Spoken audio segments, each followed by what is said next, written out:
Bonjour à tous déjà, merci d'être venus, si nombreux. On est tout à fait content que pour cette l'organisation de ce premier événement, vous ayez répondu si nombreux.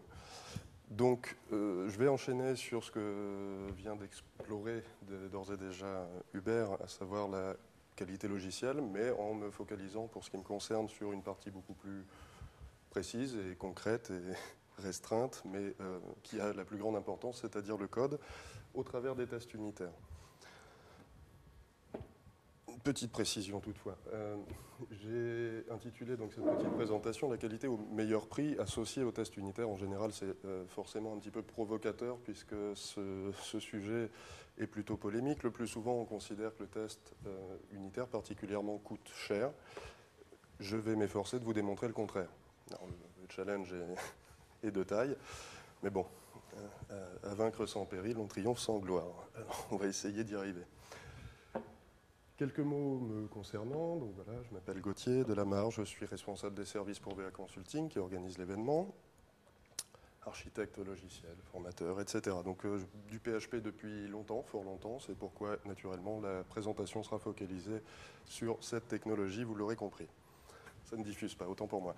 Très bien, donc la qualité logicielle, justement, qui vient d'être évoquée dans tous ses aspects, le terme de qualité logicielle doit être considéré plutôt au pluriel, c'est-à-dire que des qualités logicielles, des qualités, en tout cas des critères de qualité, il y en a beaucoup pour un logiciel. Donc on ne va pas tous les traiter grâce aux tests unitaires, malheureusement. On va essayer d'en tester un maximum.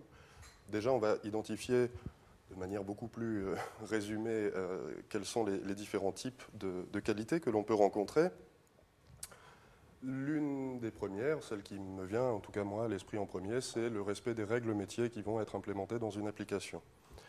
On peut considérer de manière tout à fait parallèle les exigences fonctionnelles, c'est-à-dire la façon dont on va pouvoir utiliser notamment donc, les fameuses règles métiers qui viennent d'être évoquées. On peut considérer le respect de normes, de standards, il y en a beaucoup dans le milieu du web, naturellement. On ne pourra pas toujours tous les respecter d'ailleurs, et des critères de qualité, on pourrait en considérer bien d'autres, ils viennent de vous être présentés, je ne vais pas y revenir. Pour ce qui concerne cette présentation, on va vraiment se focaliser, comme je vous le disais, sur le premier de ces critères, qui est le respect des règles métiers. Parce que c'est justement celui-ci que les tests unitaires vont particulièrement permettre de garantir. Ces règles, le plus souvent, quand elles arrivent dans l'application, c'est sous forme de méthode, concrètement. Alors, on va devoir parler forcément un minimum technique, naturellement. On va rester big picture, cependant, mais voilà, une règle métier se matérialise dans l'application par une méthode. Ces méthodes font des calculs, différents traitements, des validations, etc. Il y a beaucoup de choses qui peuvent être considérées comme métiers. Ça peut aller jusqu'à la gestion de l'autorisation, des identifications, etc. Ça peut faire l'objet, en tout cas, de règles métiers. Donc, ces méthodes qui constituent l'application, le challenge, c'est évidemment de s'assurer que chacune fait exactement ce pourquoi elle est conçue et qu'elle le fait toujours, qu'elle continue de le faire tout au long de la vie, du cycle de vie de l'application. Alors, avant de parler justement de la solution que sont les tests unitaires pour s'assurer du bon fonctionnement de ces méthodes, je voudrais juste rapidement revenir sur l'opposé finalement du test unitaire, à savoir le test manuel, c'est-à-dire très prosaïquement, je fais quelque chose et je l'essaye immédiatement, je tâche de m'assurer que ce que je viens de faire fonctionne ou du moins correspond à ce que je pense que je viens de faire. Des fois on a des surprises, le plus souvent bon, ça correspond plus ou moins, mais pas toujours. Le problème des tests manuels, l'un des problèmes en tout cas, c'est que ce n'est pas prédictible. Alors, je m'explique brièvement. En quoi est-ce que ce n'est pas prédictible? Le résultat du test, j'entends. C'est-à-dire que lorsque un opérateur, un développeur, quel qu'il soit, ou n'importe quelle autre personne impliquée dans le business, effectue un test sur une application, l'interprétation du résultat du test va dépendre d'un certain nombre de choses, à commencer par la compréhension même des règles métiers que le test doit, du moins que la méthode, doit valider et que donc on va essayer de contrôler en exécutant le test. Si l'opérateur n'a pas bien compris la règle métier, son test ne sera pas valable. Il va peut-être considérer que quelque chose qui ne marche pas comme convenu ou comme cela devrait fonctionne, ou inversement. Donc évidemment, c'est très problématique, cette dépendance vis-à-vis de l'opérateur. Sans compter que le développeur, eh bien, en règle générale, son métier, c'est de développer précisément. Mais il va développer des applications qui, elles, sont en rapport avec d'autres métiers que le sien. Ce qui fait que eh bien, la compréhension très précise du métier en question de l'application, elle n'est pas toujours acquise pour chaque développeur. Donc ça demande beaucoup de transfert entre la partie business de l'organisation et le développement. Et ce transfert, on va devoir le faire avec chacune des personnes qui est impliquée dans le cycle de développement. L'autre problème majeur des tests manuels, c'est qu'ils ne sont pas reproductibles à l'envi, ou plus exactement, qu'ils vont coûter systématiquement la même chose. C'est-à-dire qu'à chaque fois que je refais le test, il me coûte le même temps. Et je dirais même qu'au fur et à mesure de l'évolution du logiciel, un même test peut prendre de plus en plus de temps. Un exemple extrêmement simple, dans un tout premier temps de la vie d'une application, on ne va pas se focaliser beaucoup sur les règles de sécurité, d'identification, etc. Donc on va avoir accès assez globalement à toutes les fonctionnalités. Et puis, au fur et à mesure, on va évidemment commencer d'implémenter ces questions-là. Et donc, pour pouvoir continuer d'exécuter les tests sur ce qu'on a implémenté au début, il va falloir passer par tout ce processus d'identification, etc. Donc ça va rallonger même le coût en termes de temps de chacun des tests qu'on va vouloir faire. Donc le surcoût est tout à fait prohibitif, en ce sens qu'au fil de la vie de l'application, on va faire de moins en moins de tests, ou du moins on va décaler le scope de nos tests manuels sur ce qu'on est en train de faire, et on va cesser de tester ce qu'on a fait précédemment. Et là, naturellement, arrivent les régressions, notre pire ennemi quand on fait du logiciel. Donc la réponse c'est le test unitaire. Pourquoi ? Parce que lui, à l'inverse, j'ai complètement raté mon effet, un test unitaire. Juste pour rappeler ça, parce que c'est quelque chose qu'on m'a souvent dit, étrangement peut-être, mais ça ne veut naturellement pas dire qu'on va tester une seule fois ce qu'on fait. C'est pourtant ce qui arrive trop souvent. Donc, bien au contraire, c'est vraiment même tout l'inverse. Le test unitaire est quelque chose qu'on va écrire, créer, matérialiser, de sorte qu'on pourra le reproduire autant qu'on le souhaite. Donc c'est justement le fondamental d'un test unitaire, c'est qu'il est automatisé. Une fois qu'on a parfaitement intégré cette dimension-là, le reste du bénéfice à appliquer du test unitaire sur une application devient relativement évident. Donc pour faire le parallèle avec les tests manuels, qui eux n'étaient pas prédictibles, je l'ai dit, du fait de la dépendance vis-à-vis de la connaissance du projet de l'opérateur, ce n'est plus le cas concernant le test automatisé, ou du moins ça ne l'est qu'au moment de l'écriture du test. Donc on va écrire une fois le test en ayant bien en tête quelles sont les règles qui s'appliquent, et une fois que ceci est fait, on n'a plus qu'à exécuter ce test pour que les mêmes règles soient systématiquement vérifiées, quelle que soit la personne qui lance l'exécution des tests. On n'a plus aucune dépendance vis-à-vis de l'opérateur. De la même façon, ce qui va être vérifié durant l'exécution du test est systématiquement vérifié de la même façon, je dirais, et il n'y a plus de question de subjectivité à l'interprétation du test. Ce qui garantit donc la fiabilité de ce type de test. Et comme je viens également de le rappeler, c'est reproductible sans surcoût, puisqu'une fois qu'on a investi quelques minutes, parfois, suffisent, je vais vous le montrer ensuite, à écrire un test, on peut le réexécuter autant de fois qu'on le souhaite, et ça ne coûte, pour ainsi dire, et virtuellement plus rien. Là, on a déjà une opposition qui est fondamentale entre les deux façons d'approcher la question. Est-ce que je teste manuellement, est-ce que je teste automatiquement ? Je crois que raisonnablement, on ne peut pas préférer tester manuellement quand on a goûté de toute façon aux bénéfices à tester de manière automatisée.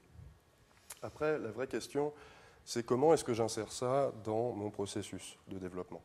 Parce que je pense que globalement, en tout cas, les gens qui, parmi vous, produisent du code ou ont produit du code se sont forcément posé la question à un moment ou à un autre. Et le problème, c'est que très régulièrement, on nous oppose, on nous dit « Oui, c'est sûr, a priori, c'est très bien, les tests unitaires, on a entendu parler, on nous en a déjà beaucoup parlé, etc. Mais ça coûte trop cher, ça prend trop de temps et on ne voit pas comment intégrer ça dans notre façon de procéder sans exploser les délais, les coûts, etc. » Alors, à nouveau, c'est vraiment l'idée préconçue, j'allais dire, à laquelle je souhaite absolument tordre le cou. on va tâcher à nouveau de le démontrer, mais toutes ces questions de respect des délais, de respect des budgets, etc., c'est justement cette pratique du test automatisé qui va faciliter l'atteinte de ces objectifs. Et pour revenir donc à la question sur comment est-ce que j'intègre ça dans mon processus, là aussi, je vais évoquer donc un terme que vous avez sans doute entendu, à nouveau pour ceux particulièrement qui pratiquent le développement en tout cas.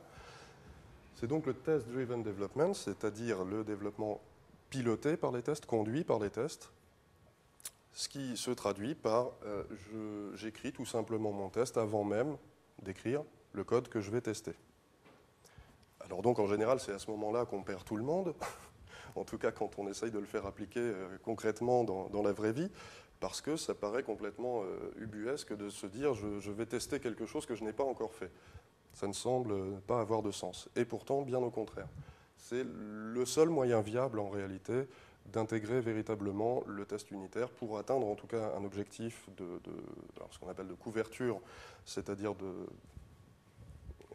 d'obtenir un maximum de code testé à la fin du projet, c'est en testant d'abord, en écrivant d'abord le test. Ce surcoût, naturellement, il existe. Bien sûr, on va écrire du code qu'on n'écrirait pas si on ne faisait pas les tests. Donc ça peut sembler coûter quelque chose de supplémentaire.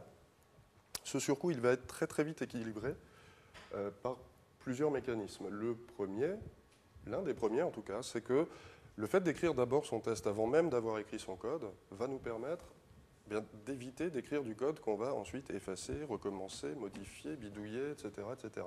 Pourquoi ? Parce qu'au moment d'écrire le test, le vilain lapsus, au moment d'écrire le test, on va se poser plus de questions finalement sur la finalité du code qu'on s'apprête à écrire. Le réflexe, en règle générale, quand on s'est fait expliquer, voilà, il y a telle fonctionnalité implémentée, etc., le réflexe des développeurs est souvent de faire le boulot, c'est-à-dire de commencer à écrire le code. Évidemment, intuitivement, c'est ce qu'on a envie de faire.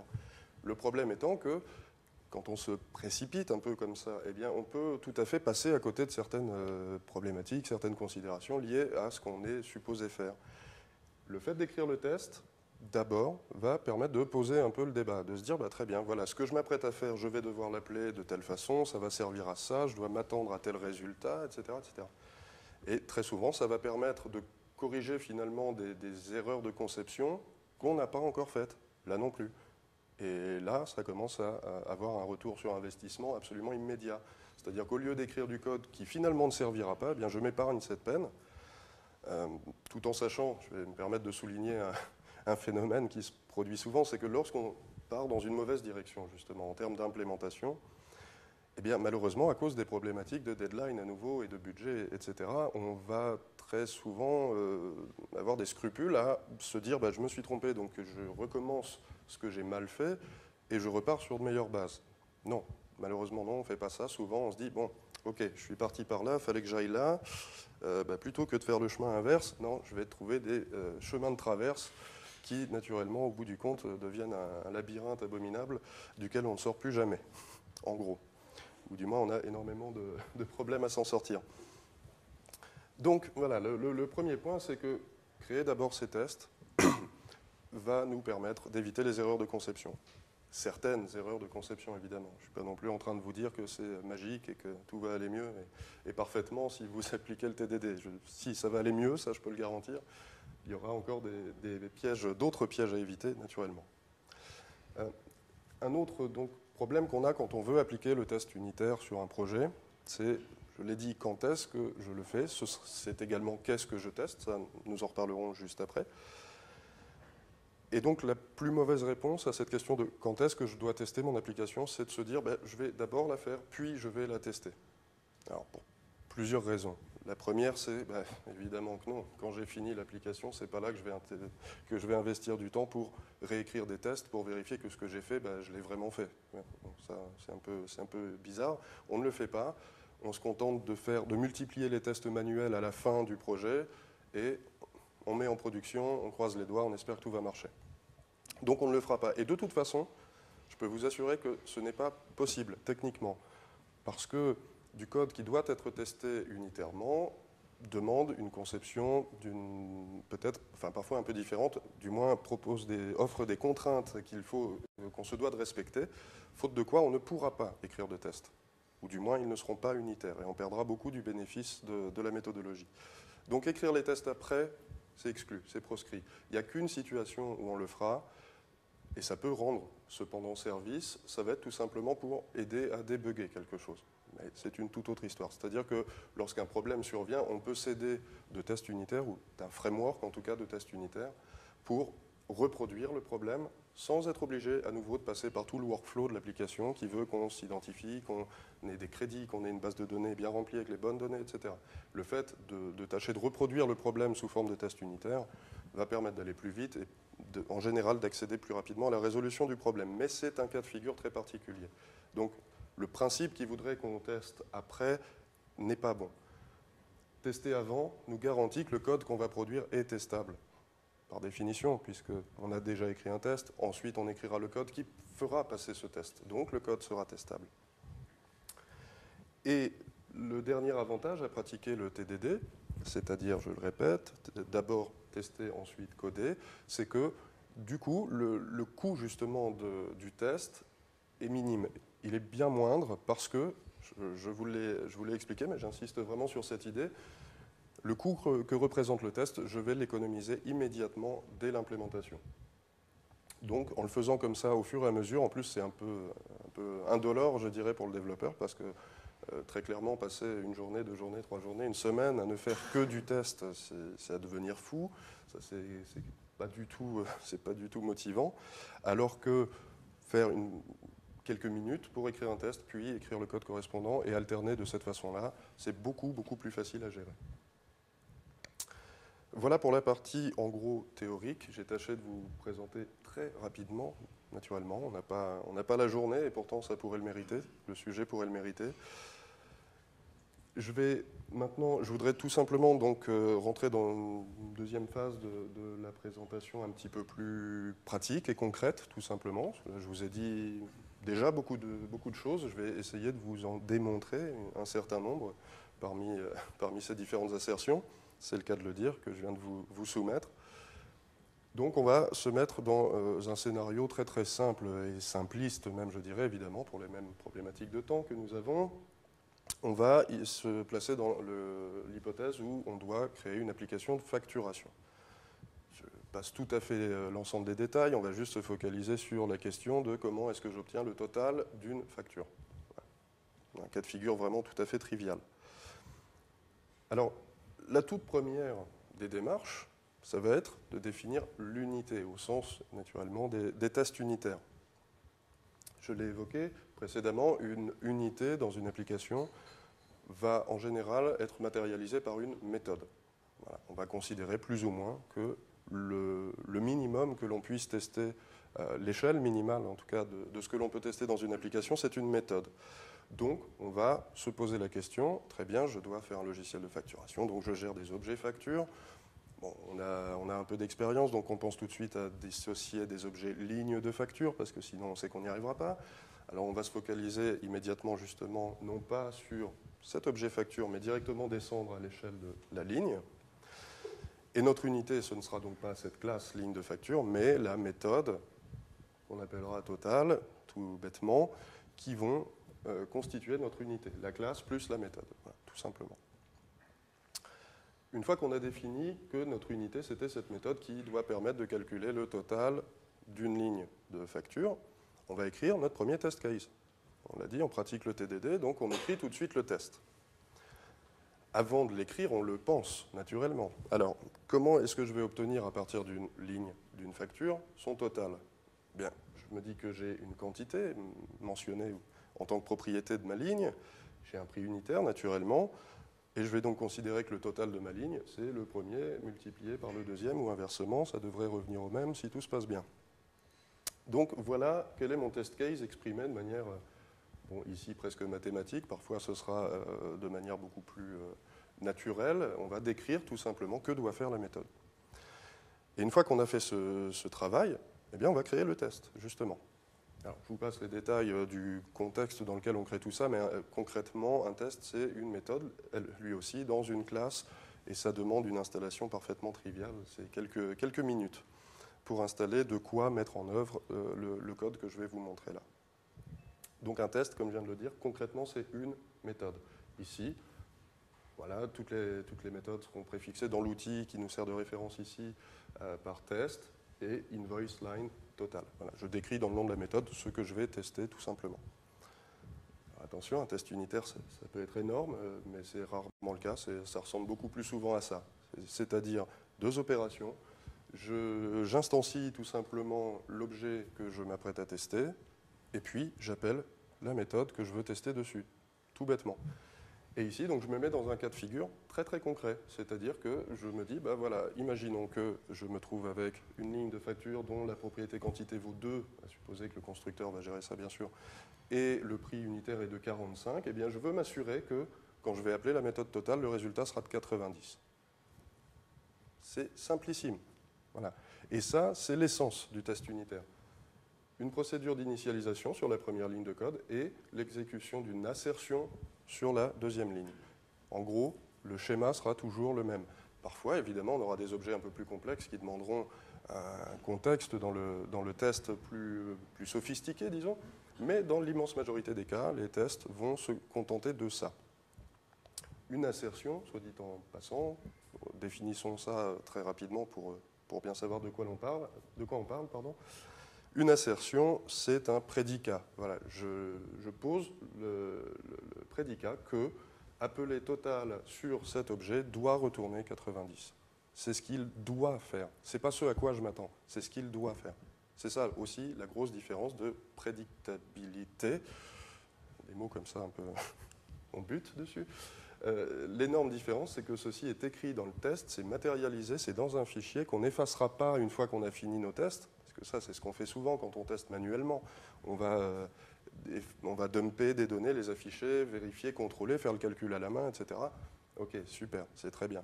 Mais là, on va ne le faire qu'une fois, et ce qui est garanti, c'est que dans 6 mois, je peux continuer de jouer la suite de tests.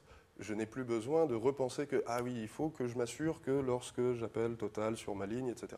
Je n'ai plus besoin d'y penser. C'est là, et si jamais j'ai fait entre-temps quelque chose qui va causer une régression sur ce fonctionnement, je ne vais pas avoir besoin de choisir quoi tester pour l'identifier. La suite de tests va immédiatement me remonter l'information. Et justement, j'ai juste zappé une toute petite étape, pardon. On va créer, après avoir créé le test, on va créer l'unité en question, donc la méthode correspondante. Voilà, on a quelque chose là aussi de très symbolique, hein, bien sûr. On suppose qu'on dispose des propriétés, quantité, prix unitaire, et on retourne la multiplication. Que nous reste-t-il à faire? Jouer notre test. Maintenant qu'on a et le test et le code, on est en mesure de contrôler le deuxième avec le premier. Donc voilà la sortie que propose l'exécution de notre test, la sortie basique en ligne de commande, hein, tout simplement. Mais en fait, il n'y a ici qu'une seule chose qui nous intéresse franchement, c'est le OK en bas à gauche, point. C'est ce qu'on veut, c'est ce qu'on doit avoir à tout moment de la vie du logiciel. Quel que soit le nombre de tests ici, le point qui se trouve, qui a l'air là perdu dans la ligne, matérialise simplement le fait qu'on a exécuté un test, c'est-à-dire une méthode. Sympa ça. On a testé une seule méthode, ça nous est rappelé en bas, un test, une assertion et tout va bien. Mais même si nous avions 200 tests, 400 tests, 600 tests et des milliers d'assertions, ce qui peut tout à fait arriver sur un projet d'une certaine ampleur, nous aurions rigoureusement le même résultat. La seule différence, on aurait beaucoup plus de points sur la sortie. Mais rien d'autre ne doit changer. Ce faisant, je n'ai même pas besoin donc d'utiliser l'application pour savoir que la façon dont je calcule le total de mes lignes de facture est correcte. À supposer naturellement que j'ai écrit mon test convenablement. Ça va de soi. Mais si c'est bel et bien le cas, alors je n'ai même pas besoin de savoir où se trouve l'application, je n'ai pas besoin de la déployer, je n'ai pas besoin de la connaître, je n'ai pas besoin de savoir à quoi elle sert. N'importe lequel d'entre vous pourrait très bien exécuter une suite de tests sur un logiciel qu'il ne connaît pas et dire bah oui, c'est bon, ou attention, là c'est pas bon. C'est à ça que servent aussi les tests, c'est à pouvoir être non seulement interchanger les opérateurs, mais mieux encore, permettre que l'exécution des tests soit automatisée. On reviendra au moment de la conclusion sur cette idée. Ça nous conduit vers ce qu'on appelle l'intégration continue, qui nous permet à tout moment de connaître l'état du projet en fonction de la quantité de tests qu'on aura créés. Revenons rapidement à notre exemple. Donc voilà, on a fait un calcul total d'une ligne de facture. C'est très excitant. Ce n'est pas du tout réaliste, évidemment. Alors, première chose, on peut s'être rendu compte que, ah mince, on avait géré la TVA à l'échelle de la facture. Mauvaise idée, évidemment. Sur une même facture peuvent être présents des produits qui, chacun, sont soumis à un taux de TVA différent. Donc, on va décider d'ajouter cette gestion de la TVA directement à l'échelle de la ligne. Premier réflexe, je modifie mon test, évidemment, et non pas mon code.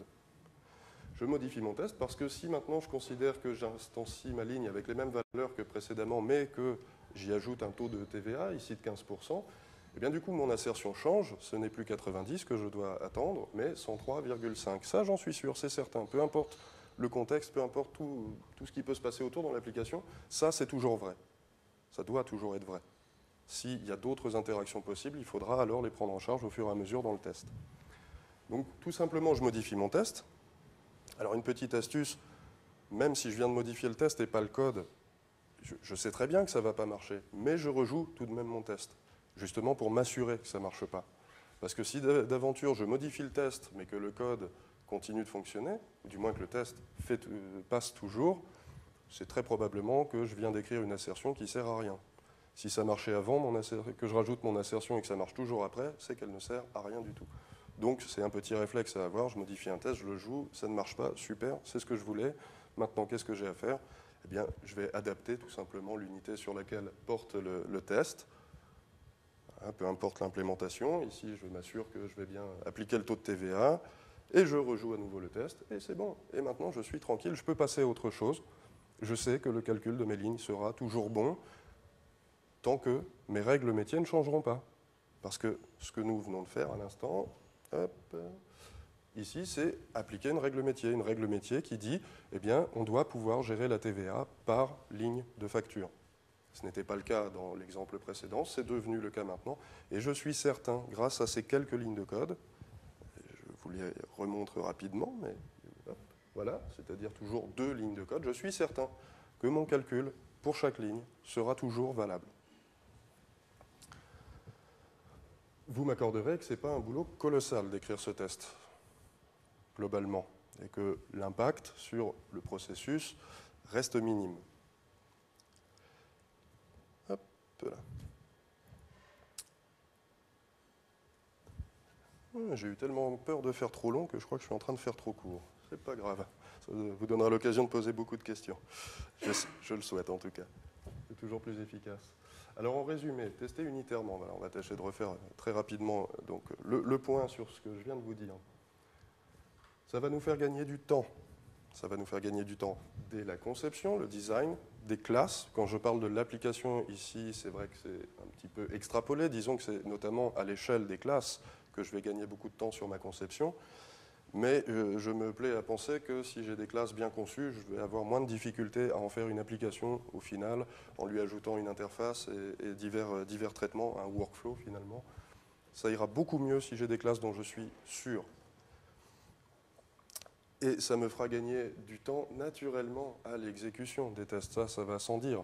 L'exemple que l'on vient de donner, pour toujours cette facture, si je n'avais pas utilisé de test unitaire, j'aurais été obligé à chaque modification de mon code d'aller dans l'appli, de constater que voilà, la facture arrive bien au total que j'attends, sachant que je dépendrai donc dans ces conditions de ce qui se trouve dans la base de données qu'utilise la version de test de mon application.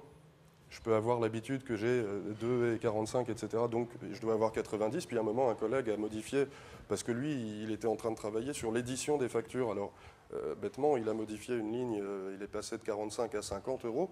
Moi, je me retrouve avec un total de 100. Je dis, bah mince, mon truc ne marche plus. Bah si, en fait, il marche très bien. Tout simplement, il va falloir que je me rende compte, ah oui, mes données de test ont changé, mon jeu de données a changé. Donc tout ça, on s'en prémunit en ne travaillant qu'avec des données qui sont directement écrites dans les tests, comme vous l'avez vu tout à l'heure, c'est-à-dire hard-codées dans les tests. Je gagne donc du temps à l'exécution, puisque, faute de quoi, je dois toujours refaire la même chose, et ça coûte une fortune. Alors d'aucuns me répondra que bah non, ça ne coûte pas une fortune, parce qu'en fait, on ne le fait pas. Du coup, ça ne coûte pas cher, les tests. C'est sûr que quand on ne les fait pas, ça ne coûte rien. Enfin, du moins, ça ne coûte rien tout de suite maintenant. Mais très rapidement après, ça coûte extrêmement cher de ne pas avoir testé. Je pense que ça, je n'ai pas besoin de le démontrer. Je crois que tout le monde est au courant. Tester unitairement va nous permettre également d'améliorer la qualité, ça paraît d'évidence, puisque voilà, on va travailler avec du code dont on saura dire à tout moment s'il fonctionne comme il faut ou pas. Et ça, je vous mets au défi de me le garantir pour toute application qui n'est pas testée unitairement. Personne ne peut le garantir s'il n'y a aucun outil qui va permettre de le contrôler, tout simplement. Donc, on va améliorer la qualité non seulement du code produit, mais un peu par ricochet, je dirais, également des fonctionnalités, souvent. Pas tant au moment de les implémenter, mais surtout plus tard dans la vie de l'application. Parce que si vous écrivez du code donc sur lequel vous ne disposez pas d'une suite de tests efficace, arrive un moment où, très bien, vous pouvez tout à fait avoir implémenté les fonctionnalités qui étaient requises, etc. Ça peut fonctionner même très bien. Mais si quelque temps plus tard, il s'agit de modifier la fonctionnalité, d'en ajouter, d'en connecter d'autres, etc., alors il va être beaucoup plus délicat de procéder à ce travail d'extension ou d'évolution de l'application parce qu'à chaque fois qu'on va faire des modifications, là, ça va demander à ce qu'on rejoue l'intégralité des tests manuels, etc., pour maintenir le niveau de qualité. Et c'est comme ça que, en fait, ceci nous ramène un petit peu à la notion sur laquelle a conclu Hubert tout à l'heure de dette technique. Si je ne teste pas mon application, je ne sais pas quel est le montant de ma dette technique, du moins à l'échelle naturellement du code. Je ne connais pas ce montant. C'est comme si vous étiez à découvert à la banque sans savoir de combien. À un moment donné, ce n'est pas évident de rembourser et de se mettre en situation de rembourser ça correctement. C'est exactement pareil lorsqu'on n'a pas idée de l'état de qualité du code avec lequel on travaille. Et plus la dette technique va augmenter, plus le fameux time to market, c'est-à-dire le temps entre le moment où on a une idée et le moment où on arrive à la mettre en production, je passe les détails de tout ce qui peut se passer entre les deux, mais plus on aura une dette technique importante, plus ce temps va se diluer au fil du temps, jusqu'à arriver, lui aussi, à quelque chose qui ressemble à une courbe infinie, puisque arrive un moment, le code est tel qu'on ne peut plus ajouter de nouvelles fonctionnalités, en tout cas sans s'exposer à de très très forts risques de régression. Donc les fonctionnalités elles-mêmes, au final, vont bénéficier de la pratique du test. La notion d'industrialisation, je l'ai évoquée donc très brièvement tout à l'heure avec l'idée de l'intégration continue. Eh bien, là aussi, c'est assez intéressant de se dire que grâce à la pratique du test, on va se mettre en situation, comme je viens de vous le dire, de contrôler la qualité de son code, mais surtout de le contrôler à tout moment. Ce qui n'est pas la même chose que d'avoir fait quelque chose et puis à un moment on se dit bah mince, là on ne sait plus ce qui se passe, alors on va solliciter un expert pour faire un audit par exemple de la qualité du code. Ça coûte très cher, ça prend beaucoup de temps, ça couvre rarement tout ce qu'on aurait aimé que ça couvre. Et moralité, on va disposer de recommandations, de préconisations qui, dans le meilleur des cas, seront pertinentes. On va les appliquer. Puis si on continue de travailler de la même façon, un an plus tard, rebelote. On ne sait toujours pas où on en est, du moins on ne sait plus où on en est parce qu'on a fait beaucoup de choses entre-temps. Et que si l'on n'a pas d'outils pour contrôler à nouveau tout ça, on ne saura pas du tout où on en est. Donc tout ceci mis bout à bout, et ça nous amène à vraiment ce qu'est la conclusion de cette démonstration. Quel est finalement le seul objectif, si je résume de manière vraiment dans les très très grandes lignes, à quoi nous sert tout ça? Ça nous sert à augmenter la productivité. La productivité dans un contexte de qualité, évidemment. Il ne s'agit pas de n'être que productif, parce que là, en général, ça ne marche pas super bien, ce qu'on fait. Donc, on va non seulement augmenter la productivité, mais en maintenant, voire en améliorant la qualité de ce que l'on produit. À vous. Avez-vous des questions ?